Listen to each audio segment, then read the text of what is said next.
here we are, Saturday, and sports. This is the Cross Section with Nate Lull and David Edelstein.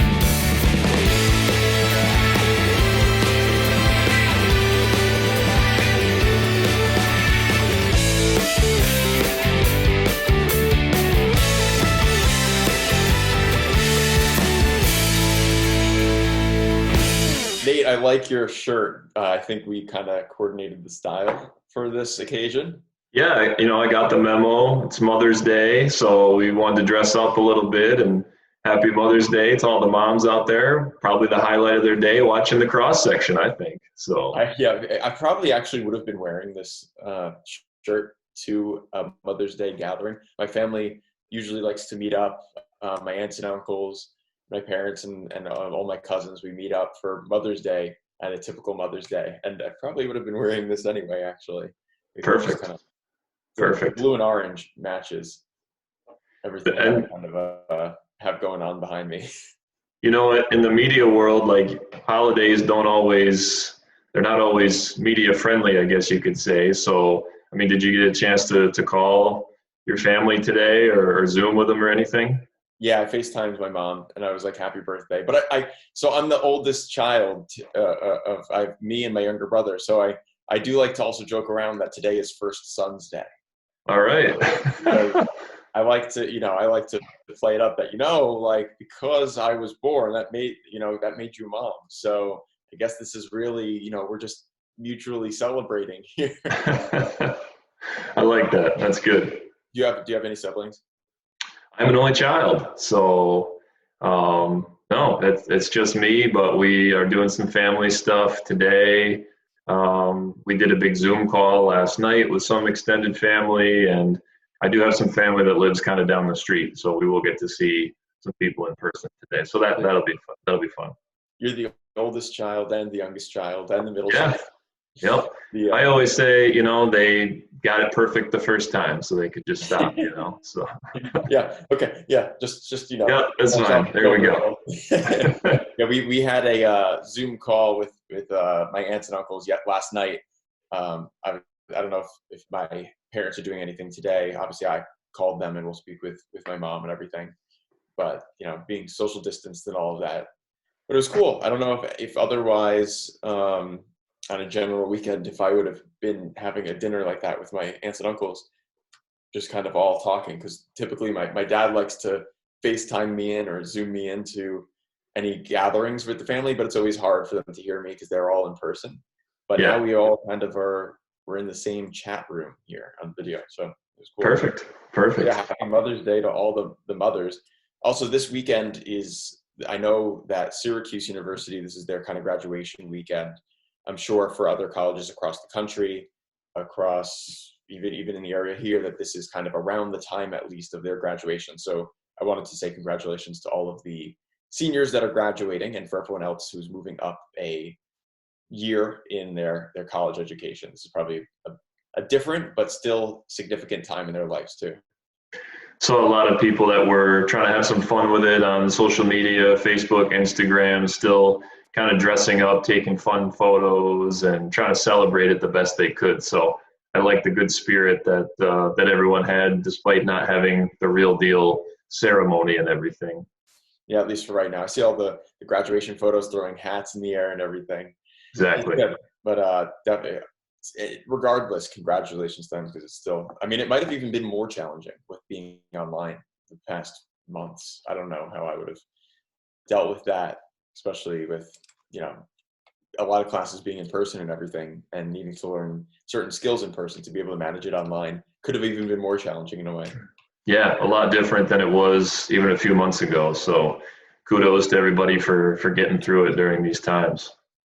Some of the high school seniors right now, their school year obviously still going, but some high school seniors and high schoolers of all grades, actually, I saw, got some recognition this week with the girls basketball all-state teams that came out. And I wanted to talk with you just kind of about going through the list of players, student athletes that we each had the chance to cover and watch play this season that got recognition. And also just kind of hear, from you what you saw from them and just kind of fun stories that that you saw from these student athletes that kind of showed that, like, hey, yeah, they deserve this recognition? It was fun seeing them play. So who kind of made the list for your area's teams? Well, the schools that I cover are in Class B, C, and D, and the highest selection that we had was in Class C with Lacey Drake from Deposit Hancock. And, from talking to some of the guys that put this list together, Class C was a really, really deep and talented list. So for anybody that made the Class C All-State team, whether it was first all the way to honorable mention, like, congratulations, because they had a really hard time putting that together. And so for Lacey to make the first team, 25 points a game, I mean, she already has multiple Division I offers as a junior, and it's just probably the most athletic female in our area. Was really excited to see her on the first team. A lot of people were hoping maybe she'd have a chance at Player of the Year, but there's just so many talented Class C players, several players that are definitely going to go Division I, that, maybe she can do it next year, senior year. But I thought for Lacey to get a first team was huge. I thought for Megan Perry getting a second team was really, really great. For Unitigo to get 3 players on there with Haley Lucia and also Morgan Perry, that was huge. And Cooperstown having 3 players on, with Piper Seaman making a 3rd team, and Kate Donnelly making a 10th team, and then Meg Sherman is just a freshman, getting an honorable mention. I thought from my neck of the woods, like, we were very well represented. So It was interesting looking through the list also, since you mentioned the Cooperstown and Unitigo teams, which, again, we've already spoken about how those kind of overlap for us.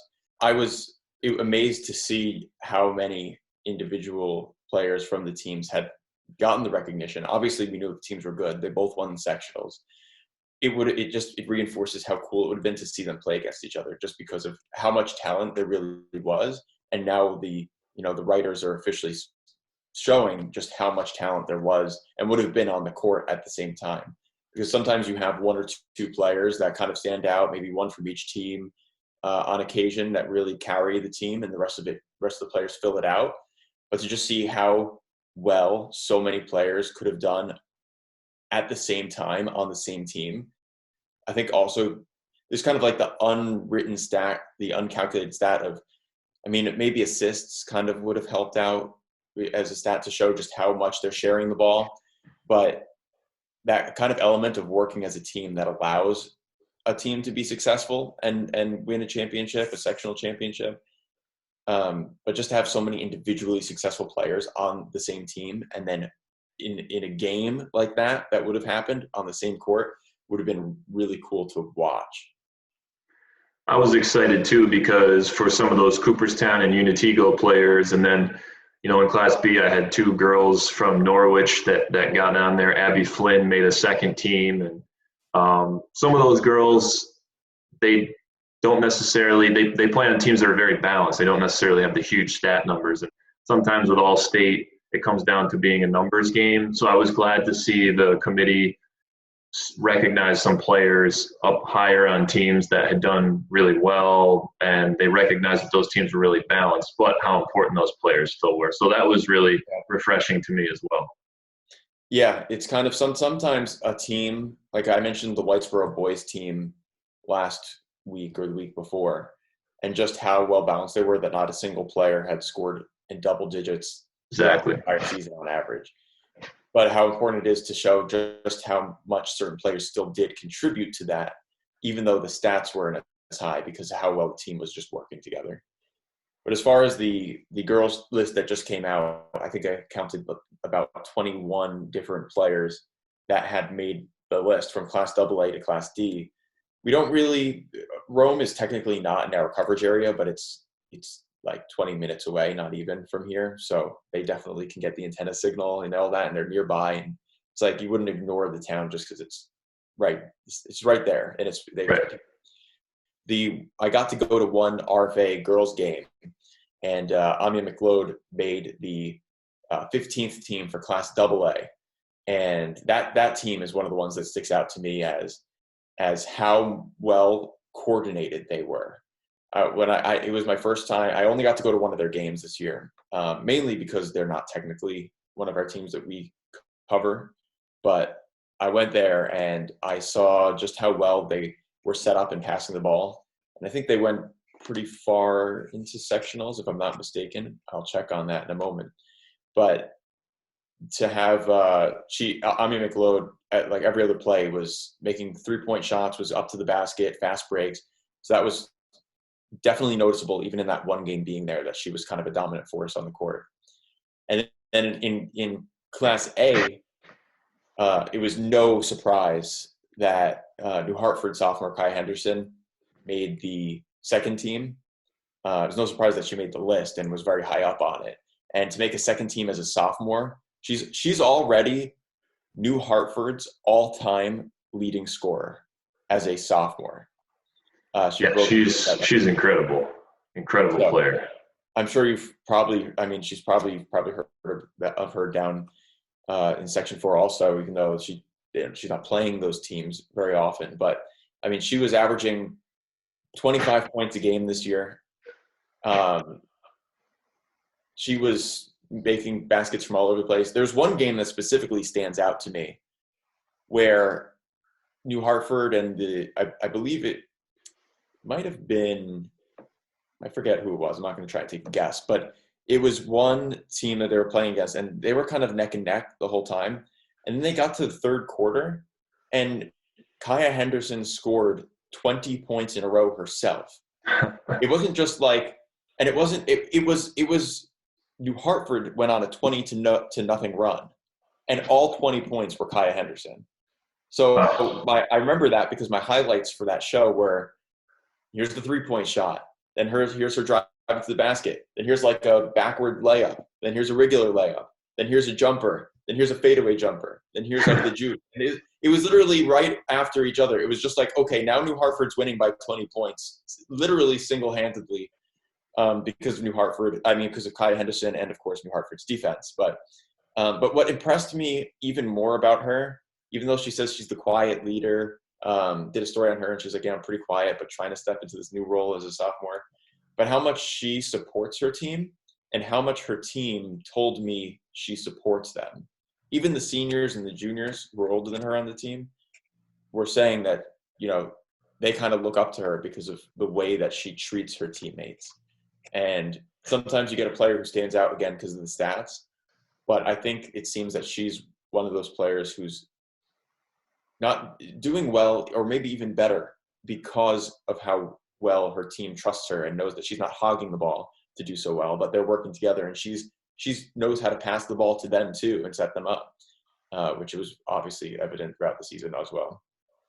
Yeah, New Hartford has come down and played in the Oneonta girls Drago tip-off tournament, and the gym is always packed, not only to see Oneonta, who is traditionally very good, and they had 2 all-state selections in Ava Eichler and Annika Buzzy, but when New Hartford came to town, everybody wanted to see Kaya Henderson, so that was a lot of fun this year to see them down in the Section 4 area for sure. The other Class A student that we had was Whitesboro's senior Kylie Snow. She made the Class A 11th team, and Kylie Snow was, if I remember correctly, she was a very good 3-point shooter, and I'm trying to find the stats here. She was definitely a 3-point shooter.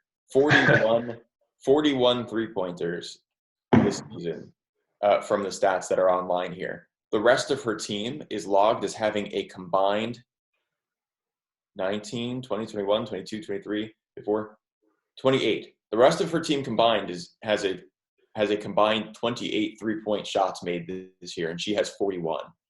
So wow.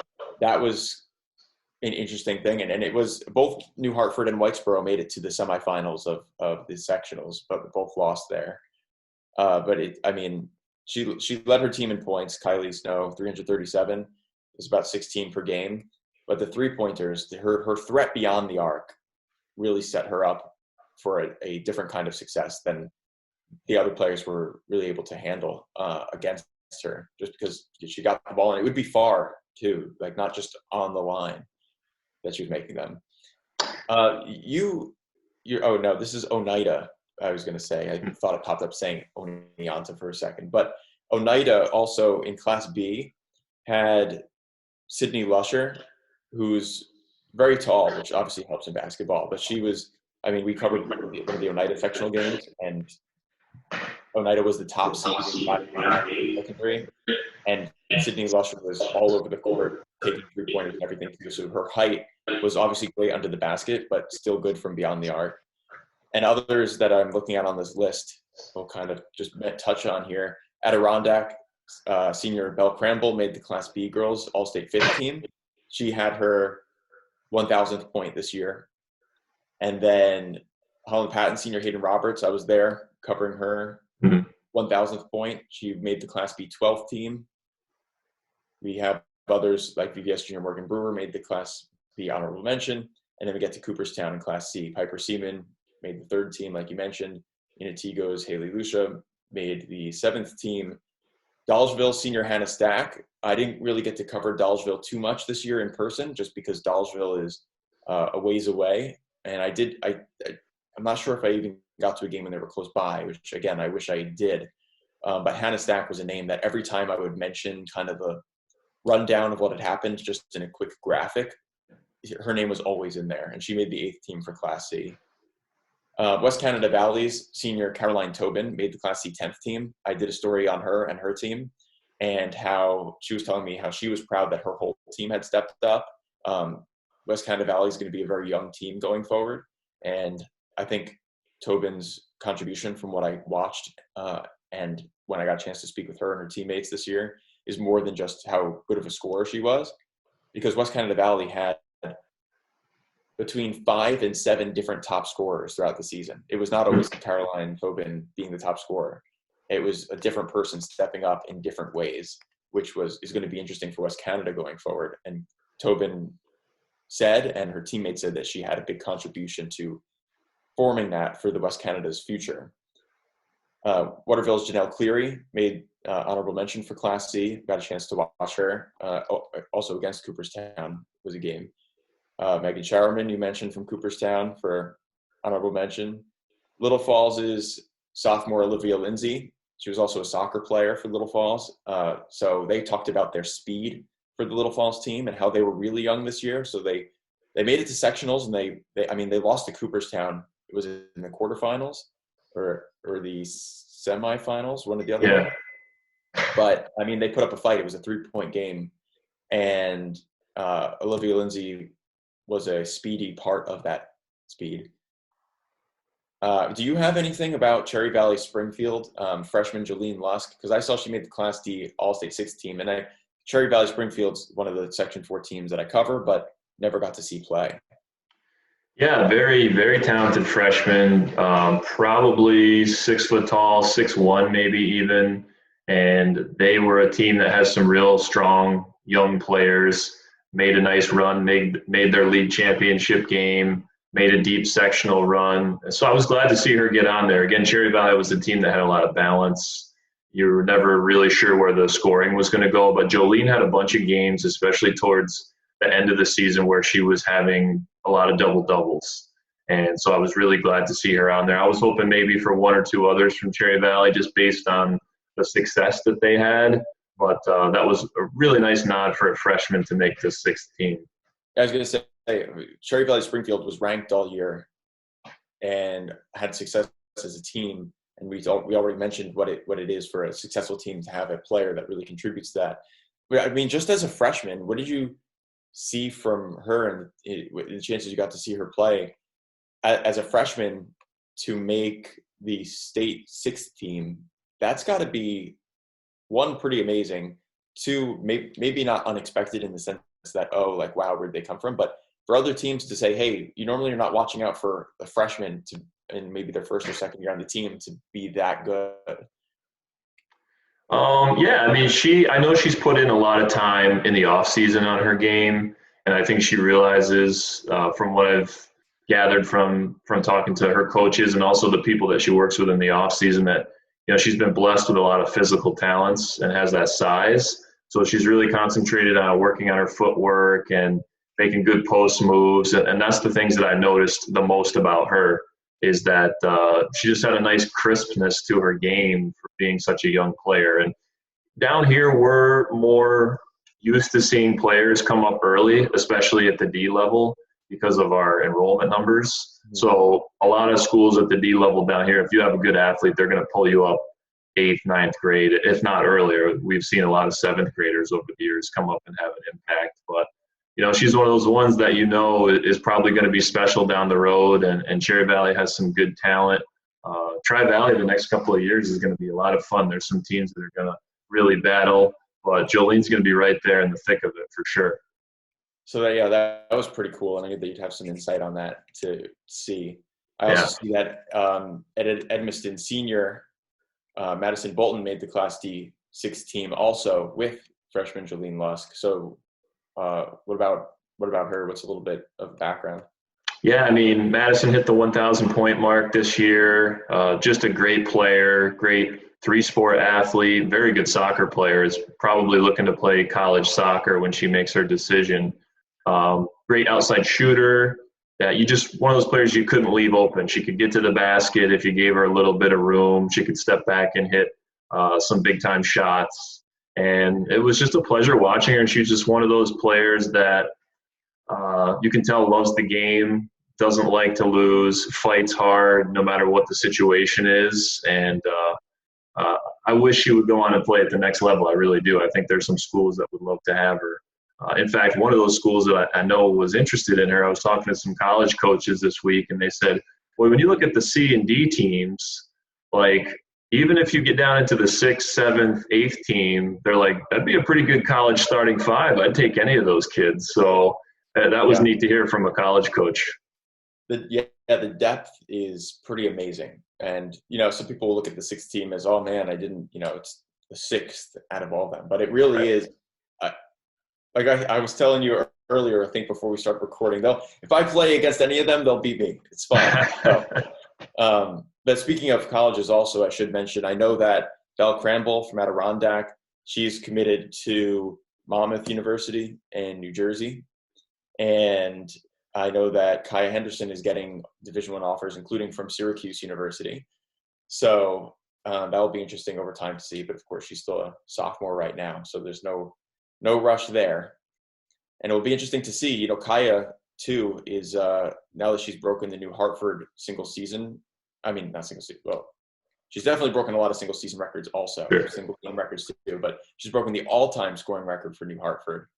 That now she's kind of going after Emily Durr's Section 3 scoring record.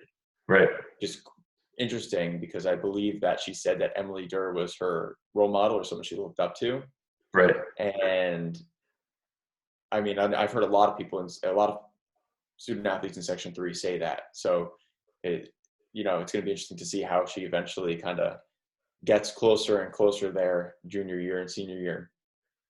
And just kind of rounding out the list here, I see that Worcester's junior Delimar Vega-Haley made the Class D girls basketball honorable mention. So I don't know if you had any kind of insight there. I didn't get to watch Worcester play too much either. Yeah, Deli is kind of the star player on that Worcester team, and her game has really come along. She's a kid that they brought up early. I think they brought her up 8th, definitely 9th grade. She was on the varsity, and she's kind of led this resurgence of the Worcester basketball program, and they did very well in the league, got into sectionals, made a little noise, and I think that they were pretty young, so I expect some big things for them in Deli's senior year as well. She was one of our athletes of the month this year during basketball season, and just one of those players that can really get up and down the floor. Was always impressed with her. She can take a rebound, take it the length of the floor, and score if she has to. So was really excited to see her on there. It's been a long time since Worcester's had somebody on there, and I thought Section 4 was represented very well. We had a bunch. We had a first-team selection in Melanie Hoyt from Stanford, who I know is going to get some Division I looks, one of the best players in the area.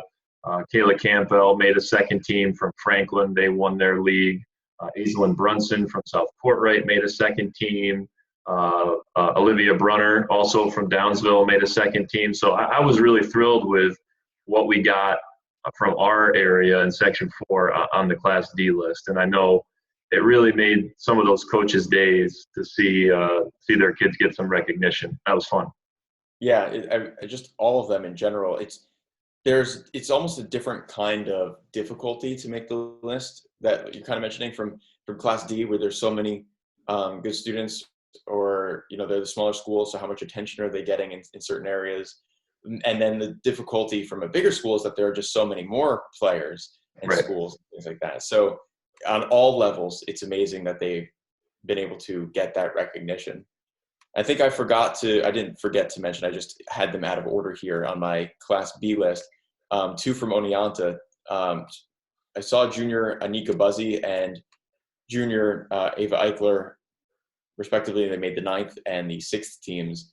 I saw them play because I was there for their sectionals game against Norwich. And I saw, in retrospect, when I had gone back and started editing the highlights and everything, that the two of them were also very active in keeping their team moving. And so maybe you've watched them a little bit more than I have in that one game, but I do also remember their names popping up in my kind of little recaps as well. Ava has one of the nicest looking shots in the entire area, probably one of the nicest, purest forms that I've seen. Had a lot of people comment on that, from coaches to officials that watch her play. So she's a great shooter. Buzzy is a great double-double machine, always tough on the glass. She was the MVP of that tournament when Hartford came down, and they had invited a bunch of A schools to come to that tournament. So she had a great year.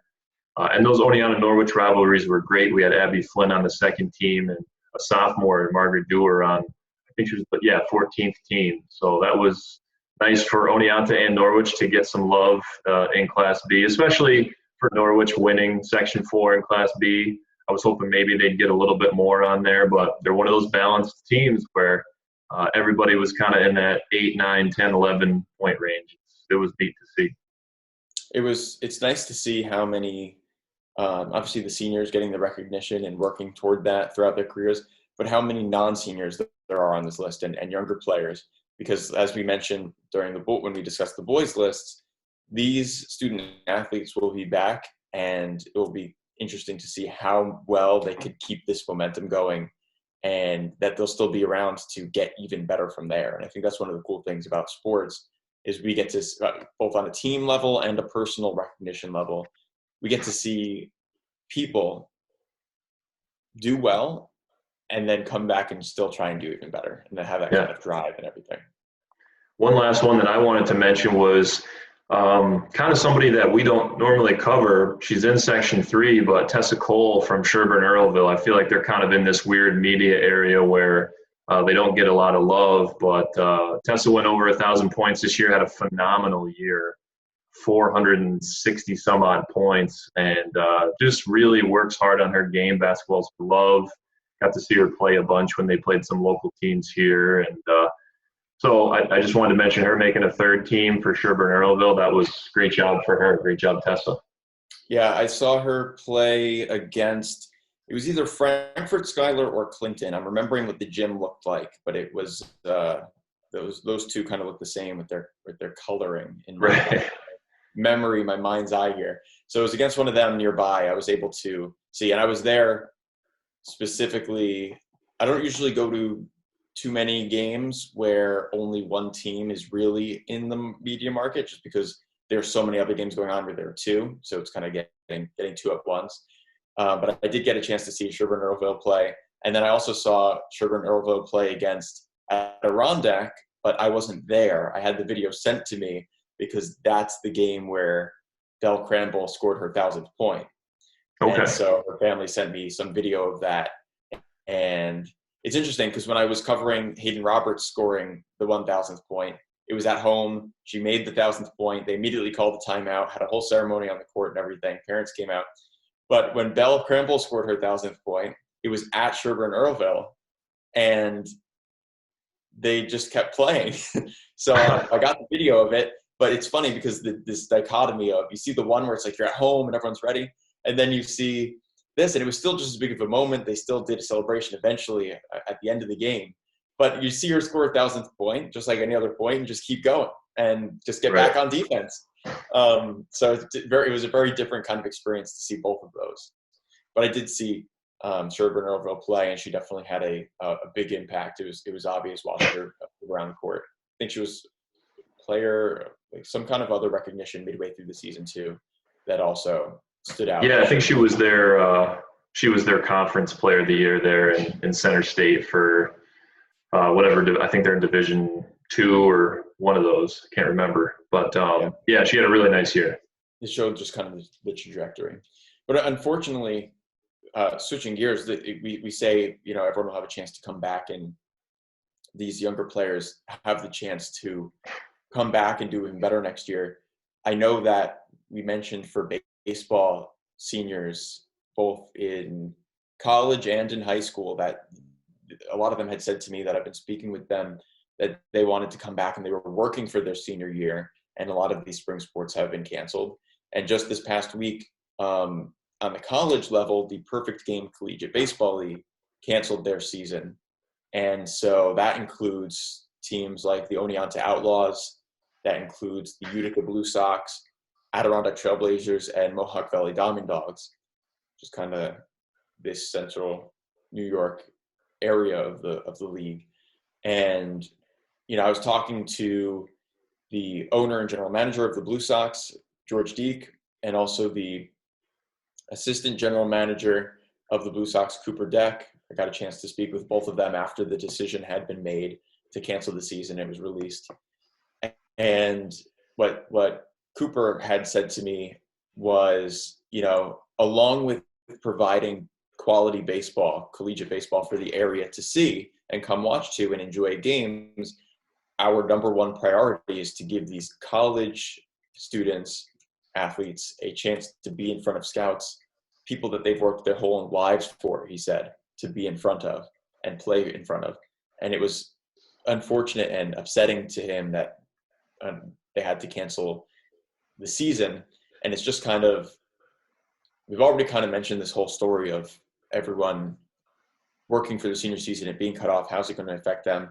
But as another league goes down, it is unfortunate, again, this week's edition, to see the Perfect Game Collegiate Baseball League have to go by the wayside for this year. Yeah, it's sad news, and I know that minor league baseball in Oneonta was huge for a number of years with the Oneonta Yankees and the Oneonta Tigers. And then there was a time when the Tigers left where we didn't have anything for a short period of time. And when the Outlaws came in, I wasn't sure how it was going to work, but it has really taken off. And I know it's very family friendly. And the field, Damaski Field, where Oneonta plays, they've been really making some big improvements to it. And I think it's attracted more of the community to come out. It's a beautiful place to watch a game and kind of watch the sunset. So it's sad. It's sad to think that another thing won't be there. I know some local guys like Riley Hall from Cooperstown, who plays Division II baseball, played for the Outlaws last year, and they've had some various other local players that have played there over the years. So I've kept my eye on it, and it's always been something enjoyable that for me in the summer I can do in my free time and go watch these guys and enjoy it. It was sad news this week, and I feel for those guys because I know they really look forward to it. What an experience for them that, again, they won't get to have it. One of the things is that the Perfect Game Collegiate Baseball League brings in players, college players from all over the country to the area. And I asked, why was it the decision to cancel the season at this point rather than maybe delay it or something like that? And why was today, being it's past Wednesday now, I said, why is today the day to have made the decision? Why not yesterday? Why not tomorrow? And the answers that I got for each of those were similar in the fact that, one, they said that this was the time we had to let the students know so that they had time to change their plans and know what's going on. And two, the reason why it was the decision to cancel rather than postpone or shorten was because they didn't, Cooper Deck said that he doesn't think it would have been fair to the student athletes to have them come up eventually. It takes about 2 weeks, he said, to settle in, get to know the area, get to know your team, play 2 weeks of games, and then go back home. He said, what kind of experience would that have been? Was it worth their time to come here? And now I'm sure anyone might say, yes, I'd love to have at least played one game. Like, we just want something. But to have them go through that whole process, he was saying it wasn't right to them or fair to them to have them just, it's a short season already. It goes from the end, like the very last days in May. So let's just say the beginning of June to the end of August, 2 weeks into August, so they could get back to college. That's 2 months and 2 weeks. That shortening it even more wouldn't have been the appropriate thing to do.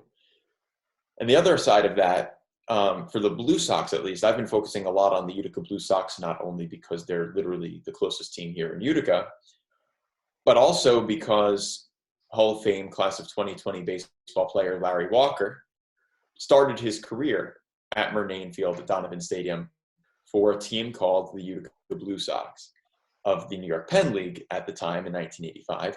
But that's where now there have been other players too who have played for the Blue Sox, the New York Penn League Blue Sox, over the years.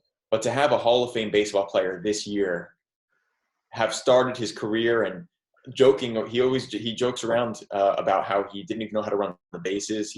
I think the story was that he ran from first base to third during one of his first games here in Utica, and he didn't even know. But now he's a Hall of Fame baseball player. First Colorado Rocky in the Hall of Fame ever. First Canadian baseball position player, because the first one was a pitcher. He even said that, the Hall of Fame to me was the Hockey Hall of Fame, not the Baseball Hall of Fame. I didn't know what I was doing.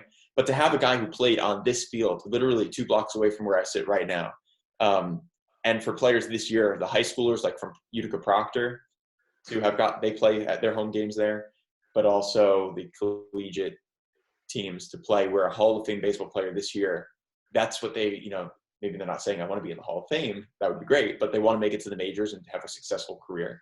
And to know that someone started there, just like they are, this year he was being inducted and everything. So maybe it will have some of the same impact next year when he's inducted, and still it will never go away that he's made the Hall of Fame, Larry Walker, and played on that field. That's forever true now.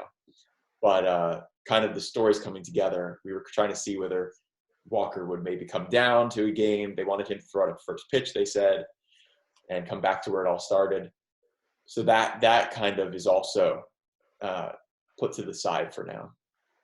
Yeah, that's a really neat story. And again, it's just sad that we won't have that season. I've been hopeful throughout this whole thing that maybe baseball, and you hear all the national guys say this all the time, that they should let baseball play. It's enough of a socially distanced sport, all those things. But, I also understand the decision they made. That brings up a really interesting point, because you and I both saw on Twitter this past week, for high school sports, just an idea, it was thrown out there. He says on Twitter, why not have the spring sports, baseball, softball, lacrosse, be played this fall, because you could be more socially distant, like you just mentioned, and then have the contact sports, like basketball or football specifically, where you're right on top of people literally in the spring. And at first I was like, that could be an interesting thought. It would take some work, just like all of this is taking work. Sure. I know that some of the biggest debate that I saw in the conversation last I checked was about the fact that certain sports are played in certain seasons for a reason, like baseball being played in the spring because the days get longer and you could play them later at night and it's warmer out. Whereas if you play them in the fall, it's going to get more and more snowy and shorter days. And then you'd start the football season in the middle of the winter. But I thought that was an interesting idea. What were your kind of reactions when you saw it?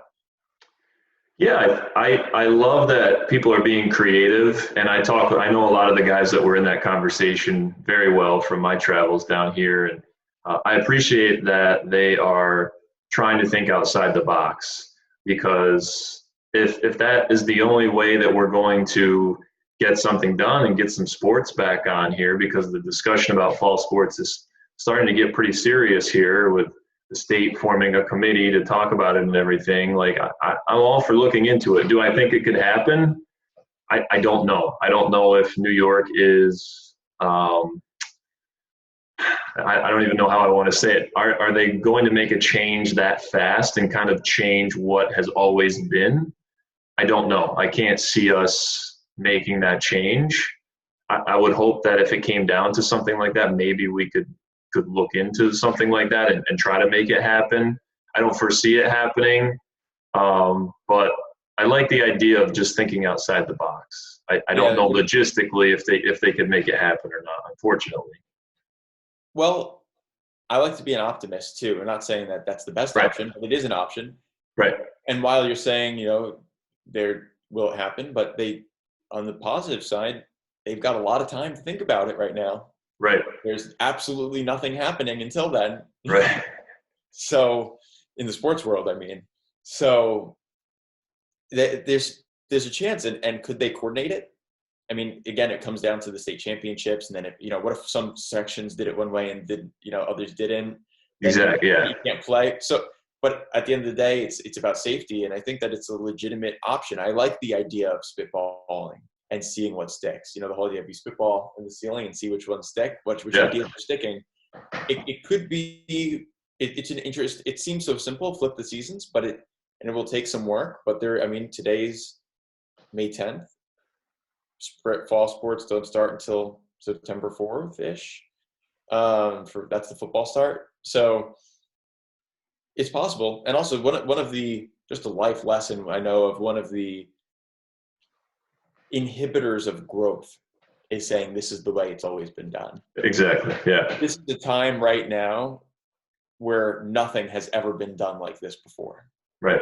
So to make it even more, nothing's ever been done like this before.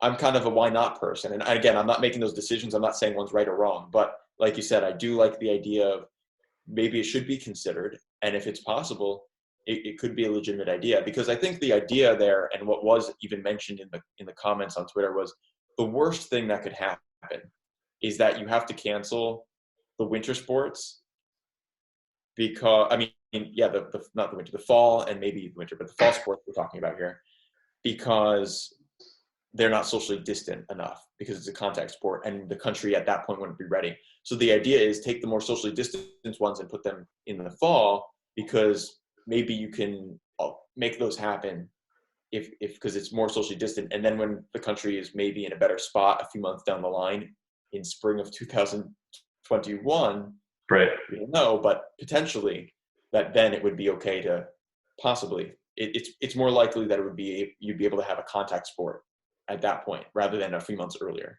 Right. Yeah. I like the idea. I think there'd be a lot of little nitpicky things, and that's kind of what we were seeing in the comments. And again, the only reason I got a little negative there on it is I've just seen how long it can take for things to change. So yeah, listen, I'm a realist also, and it's not being negative at all. Don't take it that way. I say I'm an optimist because I wanted to throw out kind of the positive side looking at it, but we also have to be realistic. And again, we're not making the decisions, but it is a realistic thing. You do a very good point too. That all of this takes work, and to think that any of this, even canceling, we see how many meetings there are even to not do anything. Exactly.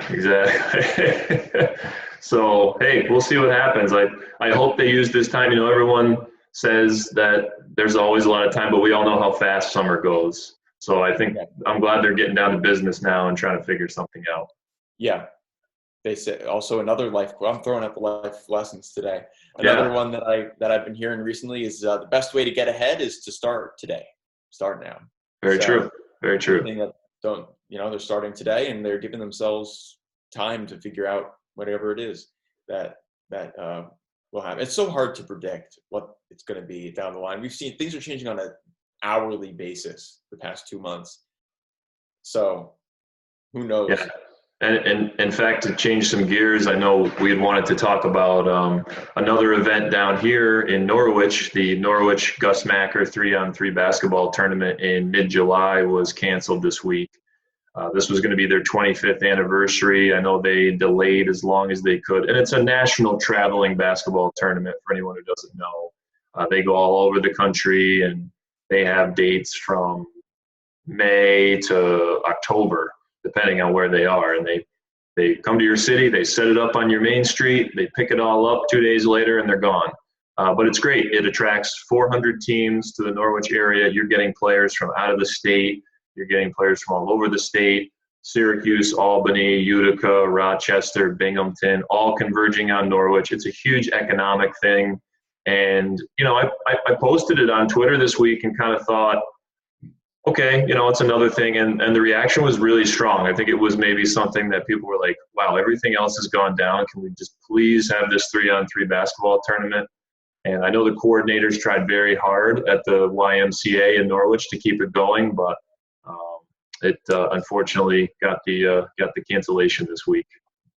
Speaking of which, I actually got a message earlier today about another basketball league. We have the Utica Lady Knicks, and I'm reading this for the first time live. Wow. Okay.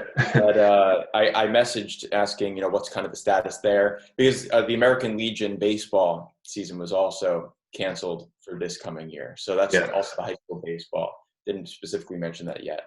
But yes, they said this is John Snyder, the VP for the Knicks, which is the league. We follow all guidelines and recommendations. Obviously, that safety is number one, and that he says that they're holding out as long as they can to make a decision. This is a summer basketball league, if I didn't say that already. So they're being guided by safety first, and still making a decision. So as of right now, which is, what time is it? It's currently 2:15 on May 10th, Sunday. There has not been a decision made about that league. So that is the one thing left standing that I can think of, because the Legion's down, Perfect Game's down, spring sports for high school are down. And now going back to the Norwich tournament, are you a coach? Did I see a picture of you that you were a coach of one of the teams for this tournament? No, I coach my own AAU team, so doesn't have it. Like, this is just a 3-on, like Norwich Gus Macker is a 3-on-3 outside basketball tournament. WCDO does sponsor 4 or 5 teams, and I've actually played in it the last couple of years, made my return to the hardwood, or the pavement, I should say. But it's great. I love going to Macker because you get to see so many athletes that you cover, and they're all out there on different teams. It's neat to see the combinations that people throw together. And the CDO teams that we've sponsored have always done pretty well, so always glad to support those teams. Okay, so that's the picture you have pinned to your Twitter feed. And holding the trophies, the CDO sponsored team. Yes, yeah. That was Macker, and we had a lot of kids. Haley Lucia's team from Unitigo last year, they won a championship, and Piper's team did very well from Cooperstown. We sponsored one of their teams. Some Delhi and South Corey girls, had a couple of younger boys teams in the elementary division that we sponsored. So we are one of the sponsors of the tournament, and we get some teams. So I always try to make sure that we support some kids who want to play. So what is basketball player Nate Lull like? Well, when I started working at WCDO, I probably hadn't played in Gus Macker since I was in high school. And I have some friends who play quite a bit all the time, men's league, stuff like that.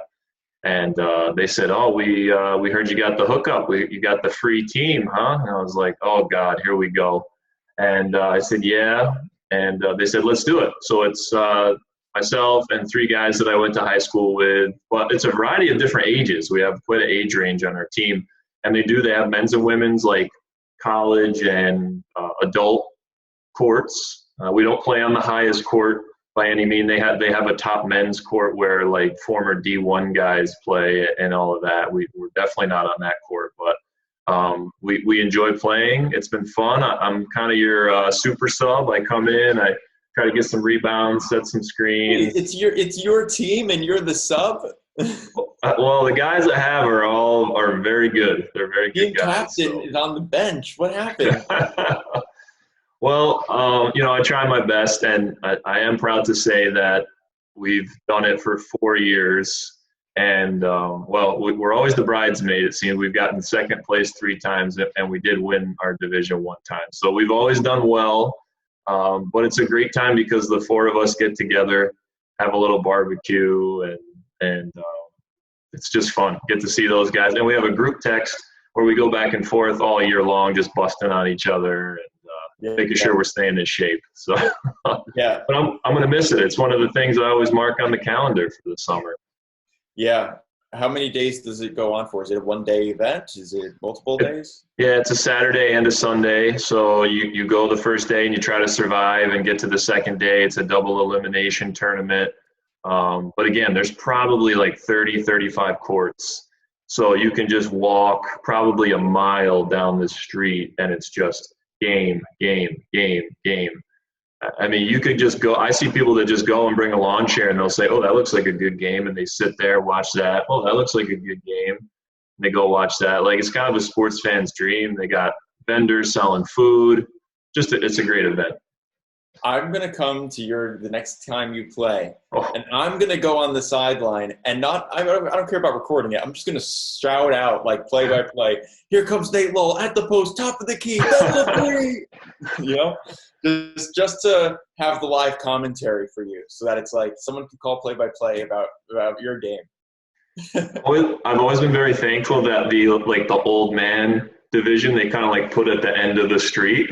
So, like, not that many people come down and watch us. So, you're doing well. Yeah, I mean, I have to, right? Like, we're wearing the team shirt, and I can't. I get a little competitive. I don't want to do poorly. So we have a good time with it, though.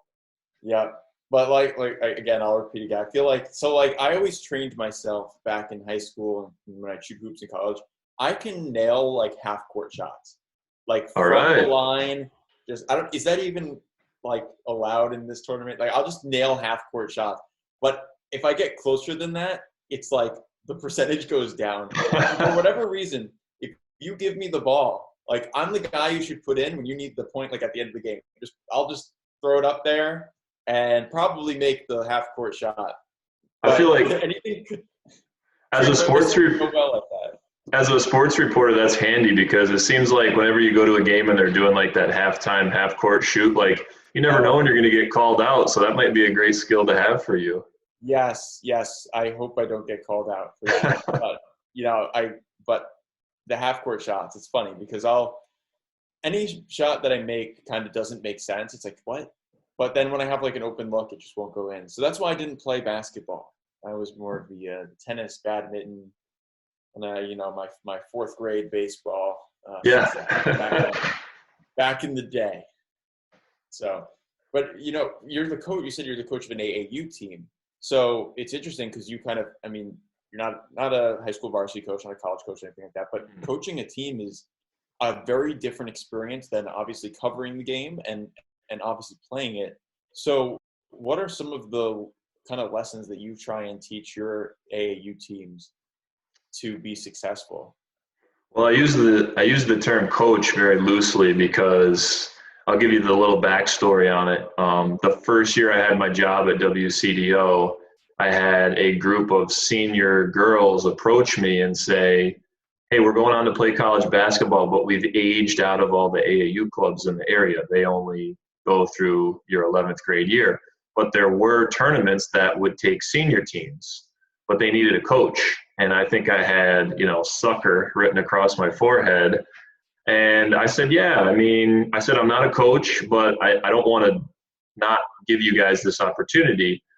Little did I know that all the insurance and the paperwork and the coaching class and all this stuff that I would have to do. But our team name is the Armadillos. That would the original group named our team the Armadillos. So imagine walking in a gym with that name. So I'm afraid if a team walks in called Armadillos, I'm curling up like an armadillo. There you go. So, but I have really enjoyed the experience, and now this would have been year 5 of the team. We basically go to 4 or 5 tournaments in the Albany. We sometimes go to the Utica Lady Knicks tournament. We go to Syracuse. We go to Binghamton. We've gone to Pennsylvania a few times, like in Scranton. And basically, if you have nowhere else to play, your school doesn't offer a team, or you can't afford to play for another AAU team like that travels all the time, come play with us. We split the cost of the tournaments. You get a shirt to keep. if you play with another AAU group and you want to come play with us, totally fine. Like, it's very, very fun and open. And the girls that I've had over the years have been a blast. It's been such a great experience. I love it every year. We've had Haley Lucia come play. We've had Piper Seaman come play. A lot of the Cooperstown girls have come. This year we were going to have Piper and Kate Donnelly, and Meg Sherman has played with us a bunch. It's just been a blast to get kids together from different schools and get them playing on the same court with one another. We've had some great things. I say the biggest thing is just learning how to play with new people and making new friends. Like, it's more of a social thing about this is kind of what it's going to be like when you go to college. You'll meet new people. How do you get along with them? And you kind of get thrown into the fire. So it's been a great experience, and I love doing it every year, and I don't see it stopping anytime soon. But I use the term coach very loosely. I'm more of an organizer. So organize, yeah. I want to see, like, you know, a picture of you just like in the game with like a whistle or something, just like leading a practice, cheering them on. Like that's gotta be cool. Nate, how tall are you, by the way? I am 6'2", 6'3". Oh wow, okay. So you're taller than me. I'm 5'11". So, yeah. So I see you got like the basketball in you. Did you ever play in basketball, like in high school or anything? Yeah, I played. I mean, I went to a Class D school, so again, you know, there wasn't any tryouts or anything. But yeah, I mean, I grew up playing basketball. I love it. Something that's near and dear to my heart. I think doing the AAU thing has been great because it really has given me a new appreciation for how hard coaching is. And when you see these legendary coaches and how they do it and the way they hold their teams together and over the course of a season and the tough moments, I have a lot of respect for them. I think it's helped me on the media side as well, just learn more about the ins and outs of it. It's been a great experience. Yeah, and it allows me to be around the game. I mean, to go to a tournament and hang out all day and be in the gym and watch a bunch of great players is, for me, it's hard to beat that.